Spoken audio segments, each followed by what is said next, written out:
શું છે દીવું? કાંટો બનાવ્યો. કેનો કાંટો બનાવ?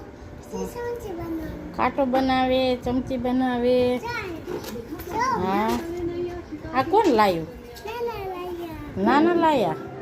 કોની હાટું લાયા? તારે હાટું લાયા.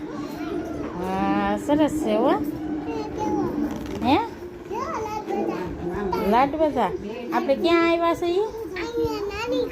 નાની ઘરે આવ્યા છીએ. હા, વેકેશન કરવા. કા વેકેશન કરવા. દીવ હાટું નાના ઓલું લાયા, ફૂગો લાયા. જો હે જો નવો નવો ફૂગો છે હો ભાઈ. પેન્સિલને બનાવી. જો કાંટો બનાવ્યો, ચમચી બનાવી, હવે એની પેન્સિલ બનાવી. દીવુબેન તો બહુ હોશિયાર છે.